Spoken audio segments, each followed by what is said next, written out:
This video is audio content only. It does not contain any video footage or images. If you are expecting visual content, please be aware. This is intentionally provided in an audio-only format. We recommend listening to the audio rather than watching the screen. Thank you for your understanding. Welcome to this captivating journey into one of history's great maritime mysteries. The Austronesian expansion was an astonishing feat, spreading languages and cultures across half the planet. Yet one massive landmass, Australia, remained largely untouched. How did this happen? Join us as we explore the complex interplay of factors, from Australia's ancient, thriving inhabitants and challenging environment, to formidable oceanic barriers and economic realities that led to this unique historical divergence. Prepare to discover why Australia remained an exception to one of humanity's greatest migrations. Chapter 1. Australia's Ancient Inhabitants. The story of humanity's remarkable journey across the globe is filled with incredible feats of navigation, adaptation, and settlement. Among the most astonishing of these is the Austronesian expansion, a seaborne migration that spread languages and cultures from Taiwan across half the planet, reaching as far as Easter Island in the east, Madagascar in the west, and New Zealand in the south. Yet one massive landmass, Australia, remained largely untouched by this immense wave of colonization. To understand why, we must first delve into the deep history of Australia itself and the nature of the populations that had called it home for tens of thousands of years. Long before the Austronesians set sail from Taiwan, the continent of Australia had already been settled, not once, but through a series of migrations that began an astounding 40,000 to 70,000 years ago. These were the ancestors of today's indigenous Australians, who undertook some of the earliest known deep-sea voyages in human history. During the Pleistocene epoch, when global sea levels were significantly lower, Australia and New Guinea formed a single landmass known as Sahul. Even then, reaching Sahul from the Sunda Shelf, which connected mainland Asia to modern-day Indonesia, required crossing significant stretches of open ocean, sometimes over 100 kilometers wide. This monumental achievement demonstrates that these early mariners possessed sophisticated watercraft and navigational skills far earlier than often appreciated. Upon arrival, these pioneering groups diversified and spread across the vast and varied environments of Sahul. As the last ice age ended between 6,000 and 12,000 years ago, sea levels rose, submerging the land bridge between Australia and New Guinea and isolating the continent once more. For millennia, the indigenous populations of Australia developed unique cultures, languages, and subsistence strategies, deeply adapted to their diverse landscapes. From the lush tropical coasts of the north to the arid interior and the more temperate south, communities thrived, managing their environments through practices such as controlled burning and sophisticated foraging techniques. By the time Austronesian voyagers began their expansion, Australia was not an empty land awaiting discovery. It was a continent with a well-established and numerous population, estimated by some to have reached up to 1 million people. In stark contrast, the Austronesian expansion, originating from Taiwan around 3000 to 1500 BCE, followed a different pattern. Armed with advanced maritime technologies and a cultural package that included wetland agriculture and domesticated plants and animals, they embarked on a rapid dispersal across the Indo-Pacific. A key characteristic of this expansion was its tendency to colonize previously uninhabited islands. This allowed these pioneering communities to establish their agricultural systems and social structures without extensive competition or conflict from existing human populations. However, when Austronesian voyagers reached the doorstep of Australia, particularly its northern coasts, they encountered a fundamentally different scenario. The continent was already densely inhabited by people who had successfully adapted to its unique conditions over countless generations. This pre-existing, well-established population proved to be a significant deterrent to any large-scale Austronesian colonization. Evidence of interaction, though not colonization, does exist. For centuries prior to European arrival, Macassan traders from southern Sulawesi regularly visited the northern coasts of Australia primarily to fish for trepang, or sea cucumbers, which they processed for trade with China. These seasonal visits fostered cultural exchange with Aboriginal communities in Arnhem Land and the Kimberley region. This interaction is reflected in Aboriginal rock and bark paintings, the introduction of items like tobacco and tobacco pipes, and the presence of Macassan loanwords in some Aboriginal languages. Yet these were trade relationships, not attempts at permanent settlement or displacement. The Macassan visitors stayed for a few months each year, returning home as the winds changed, and their impact, while notable, did not lead to a lasting demographic or cultural shift of Austronesian populations into mainland Australia. Similarly, archaeological evidence, such as a Polynesian adze found on the New South Wales coast, suggests occasional contact with Polynesians from places like Norfolk Island, though these instances also did not result in permanent settlement. Similarly, the Torres Strait Islanders, located between New Guinea and the northern tip of Australia's Cape York Peninsula, show cultural and genetic links to both Papuan and Austronesian-speaking peoples. Some of their languages contain Austronesian loanwords, indicating a historical interface. However, these island communities, while having some admixture, represent a distinct population, and their presence does not signify a widespread Austronesian colonization of the Australian mainland itself. A primary reason for the lack of Austronesian colonization was the sheer numerical disadvantage any incoming group would face. Austronesian expansion often involved relatively small, founding populations settling empty islands. Landing on a continent already supporting hundreds of thousands, if not a million, highly adapted people meant that any small group of newcomers would be easily absorbed into the larger local populations or repelled entirely. The indigenous Australians were not passive inhabitants. They were organized into territorial tribal groups capable of defending their lands.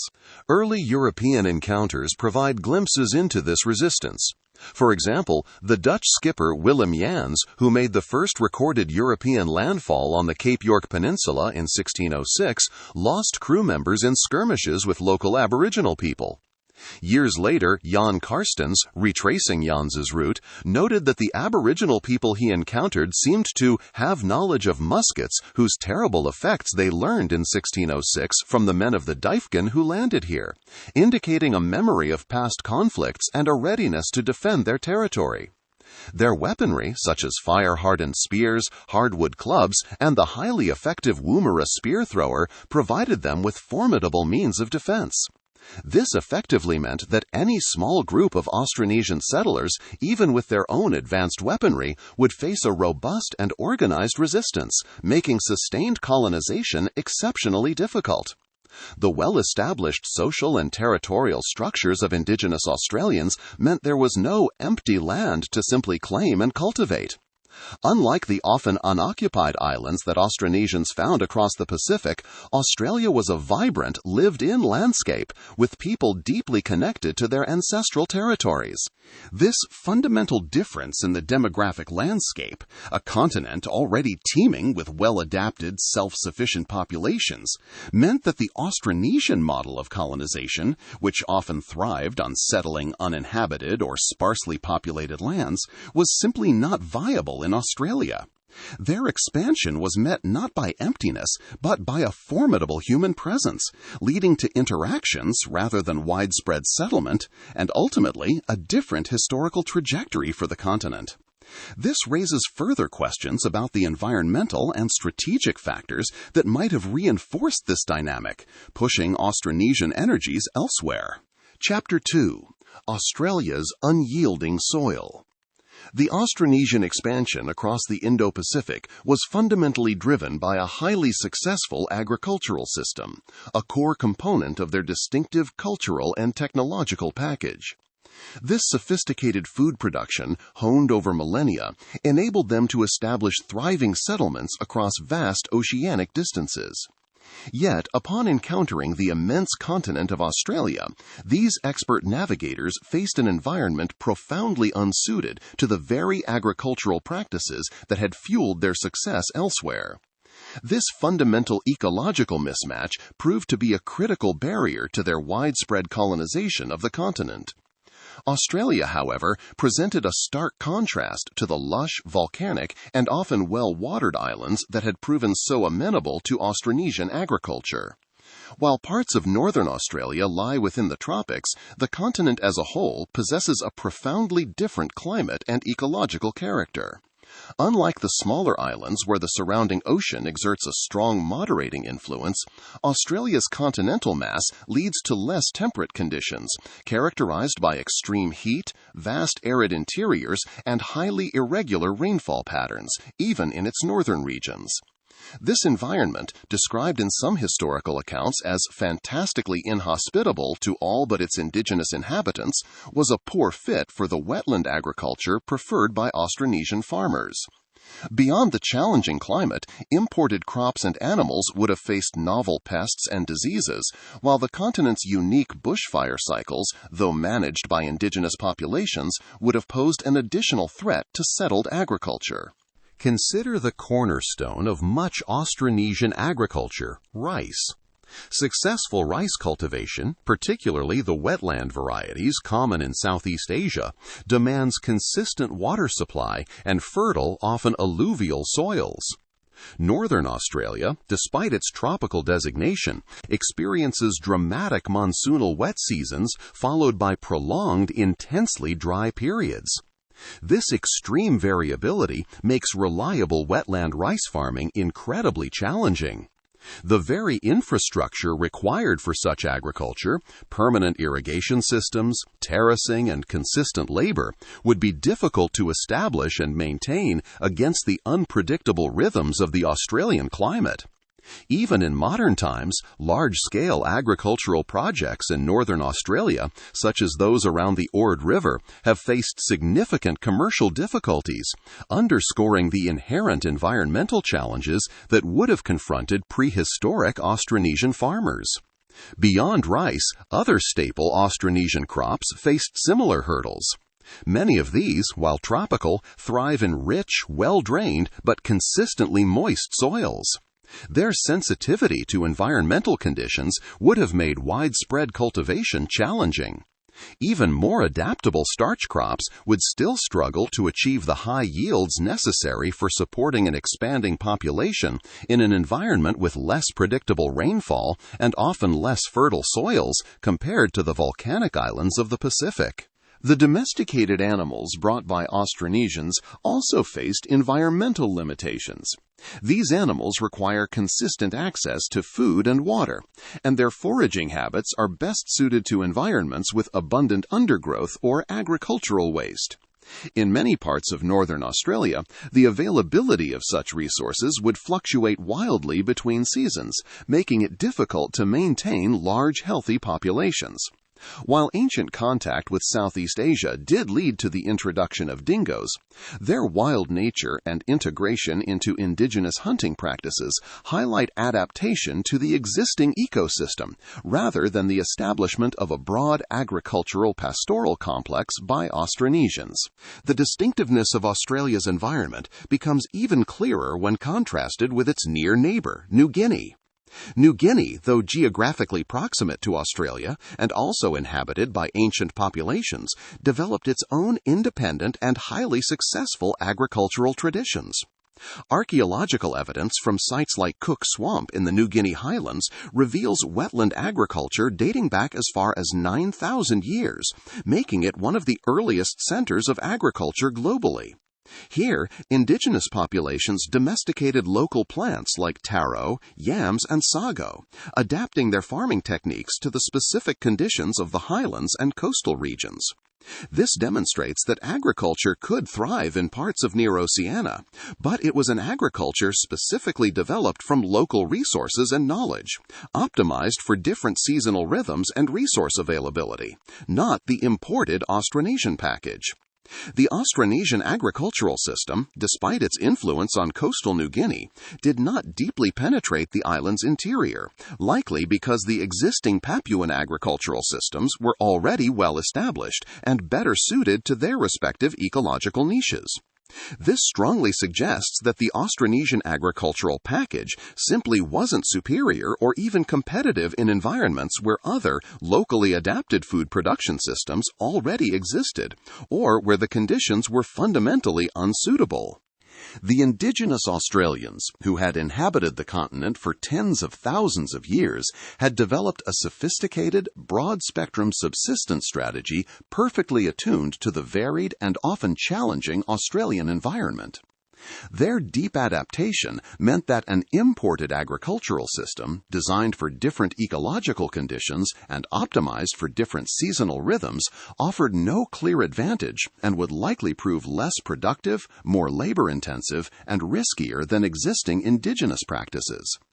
The transfer of Austronesian agricultural knowledge and practices, optimized for different seasonal rhythms and resource availability, would have been incredibly difficult.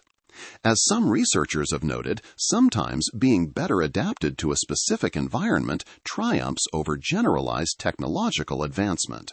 Even in instances where Polynesian voyagers, descendants of the broader Austronesian expansion, reached islands with marginal climates for their tropical crops, such as Norfolk Island, their settlements did not always endure. This suggests that the viability of their agricultural system was a crucial determinant for successful long-term colonization. Australia's unique blend of irregular rainfall, often poor soils, and extreme climatic variations, especially in the northern regions closest to Austronesian routes, meant that their accustomed methods of food production would have been constantly challenged. The effort required to adapt their agricultural practices to this new, difficult environment, particularly when faced with an already thriving and deeply knowledgeable indigenous population, would have been immense, perhaps prohibitively so. This environmental unsuitability effectively closed off a primary avenue of Austronesian expansion and colonization. But beyond the land itself, what challenges did the very act of reaching and sustaining contact with Australia pose to these master mariners? Chapter 3. Oceanic Barriers to Australia. The Austronesian expansion stands as a monumental testament to human maritime ingenuity, pushing the boundaries of oceanic exploration and settlement across half the globe. These advanced seafarers, equipped with sophisticated vessels and navigational systems, conquered immense distances. Yet, despite their unparalleled prowess and proximity to the Indonesian archipelago, Australia remained largely untouched by this remarkable wave of colonization. While previous chapters explored the presence of established indigenous populations and the unsuitability of the Australian environment for Austronesian agriculture, this chapter delves into another critical layer of explanation: the challenging maritime conditions and the sheer logistical complexities of distance that made Australia a uniquely difficult destination for sustained Austronesian settlement. Austronesian mariners were masters of the sea, utilizing advanced technologies such as catamarans, outrigger boats, and the highly efficient crab claw sail, which allowed for rapid dispersal across the Indo-Pacific. Their navigation relied on an intricate knowledge system encompassing stars, wave patterns, and bird flights. They also employed sophisticated tools like stick maps, which encoded wave refraction patterns around islands, and star compasses for precise directional guidance. Their scientific understanding extended to observing cloud formations, recognizing specific cloud types that indicated the presence of unseen landmasses. This profound mastery enabled them to systematically explore and settle new territories with remarkable accuracy. However, when considering Australia, the prevailing winds and ocean currents presented a significant and often prohibitive barrier, particularly for large-scale, sustained colonization efforts originating from maritime Southeast Asia. For voyages departing from the Indonesian islands towards northern Australia, the prevailing trade winds were often strongly against them.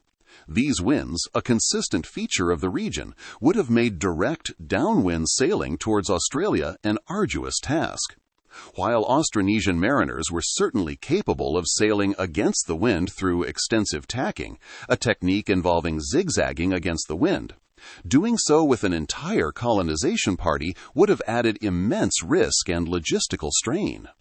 As historical analysis of Austronesian expansion suggests, much of their exploration was, in fact, upwind, demonstrating their technical capability.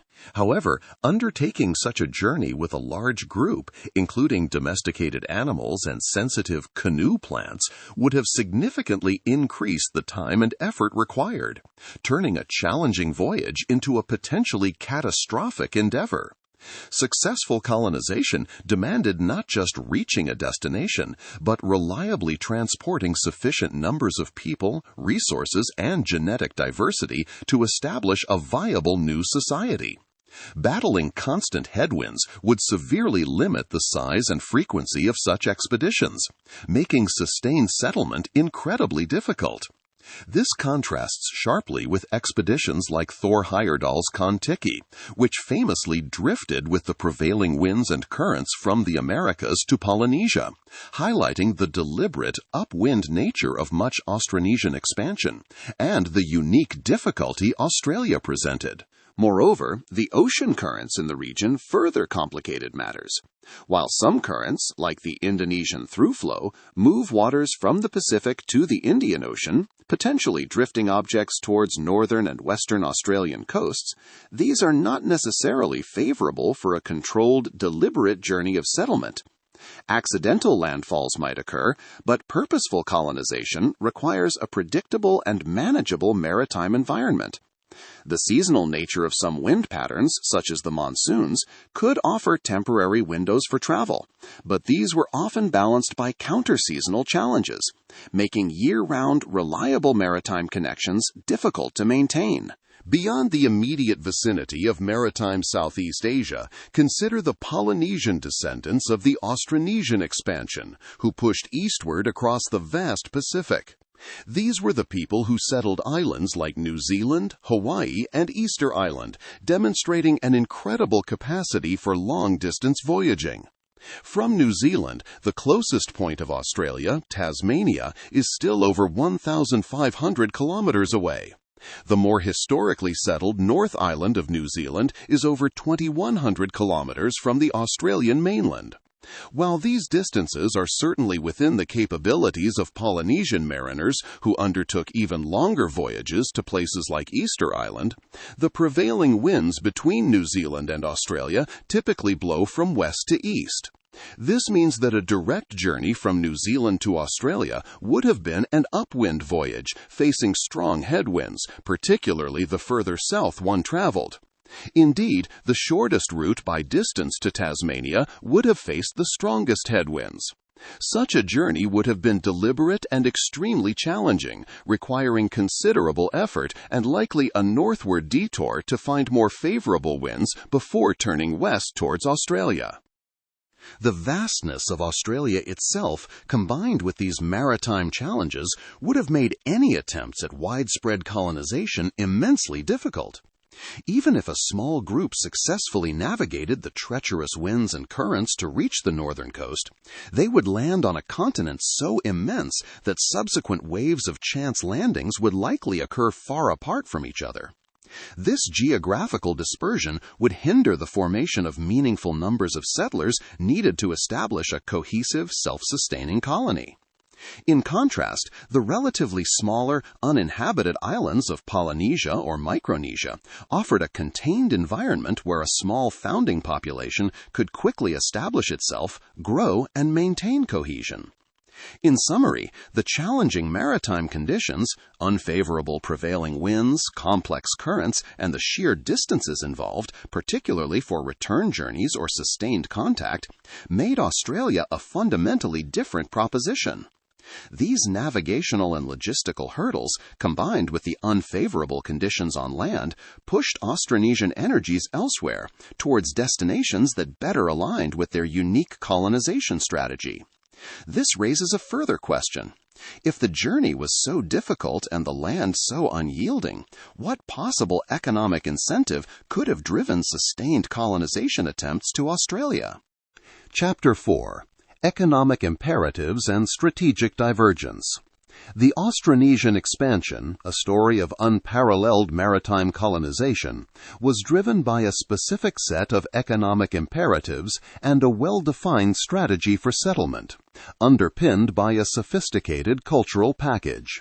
This package included not only wetland agriculture and domesticated plants and animals, but also sophisticated cultural practices. Their goal was the establishment of self-sufficient agricultural societies in new lands. However, upon encountering Australia, these maritime pioneers found a continent that offered little in the way of economic incentive for their particular mode of colonization, effectively diverting their immense energies elsewhere. The Austronesian colonization strategy sought environments where their specific agricultural package, detailed in Chapter 2, could flourish. Beyond the staple crops like rice, bananas, coconuts, breadfruit, yams, and taro, their canoe plants included a diverse array of species, each with multiple uses. Candlenut, Aleurotus mollicanus, for oil, timber, and dyes. Areca palm, Areca catechu, for cultural chewing practices. Paper mulberry, Brausonetia papyferera, for bark cloth. Various citrus species for food, medicine, and tattooing implements. Mastwood, Calophyllum inophyllum, crucial for shipbuilding. Bamboo, Bambuzoideae, for building, tools, and food. And even elephant foot yam, Amorphophilus peonifolius, as a famine food. This comprehensive agricultural foundation, along with domesticated animals like pigs and chickens, was the economic engine of their expansion, allowing small founding populations to rapidly grow and sustain themselves. These innovations allowed for periods of consolidation where they adapted their farming techniques and social structures to the local island ecology. Australia, in almost every respect, did not fit this colonization profile. As detailed in Chapter 2, the continent, particularly its northern tropical coasts, lacked the amenable agricultural conditions that would make it an economically attractive target for their specific form of settlement. Furthermore, as established in Chapter 1, the indigenous Australian populations meant that there was no land to simply claim and cultivate. The indigenous economy, based on sophisticated hunter-gatherer practices deeply integrated with the natural environment, did not produce the kind of surplus or specialized goods, such as spices, mineral wealth, or metal goods, that might typically incentivize external trade-based colonization or large-scale resource extraction by advanced maritime cultures. This fundamental economic mismatch was a primary deterrent. The historical interaction with Moccasin traders, detailed in Chapter 1, serves as a powerful illustration of this distinction.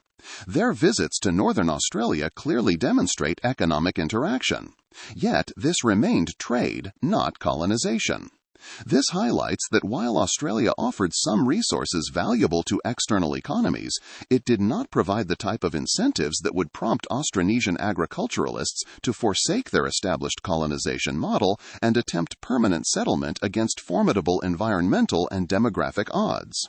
The Austronesian seafaring societies, particularly those in maritime Southeast Asia, were not isolated explorers, but were deeply integrated into vast and sophisticated trade networks.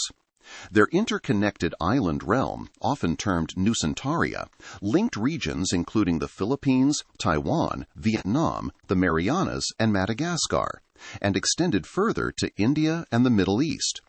This facilitated a vibrant exchange of goods, ideas, and even the introduction of new religions like Hinduism, Buddhism, and later Islam. Port states like Srivijaya, based at Palembang, Sumatra, became crucial waterways in the burgeoning trade between China, the archipelago, India, Persia, and Arabia, with Chinese merchants playing only a minor role in this sea trade until much later. Austronesian focus was on integrating into and expanding these vibrant regional economies. Australia, by contrast, existed outside these established trade routes and offered no obvious entry point into the existing global or regional economic systems that Austronesians were already a part of. The lack of readily apparent high-value trade commodities that could be easily integrated into their existing networks further diminished any economic rationale for permanent settlement. The successful colonization of other distant remote islands offers a potent contrast. As discussed in chapters 1 and 2, these were large or remote landmasses that were, crucially, largely uninhabited by humans upon Austronesian arrival. Their fertile lands were amenable to Austronesian crops, providing the necessary economic foundation for new societies, a stark difference from Australia.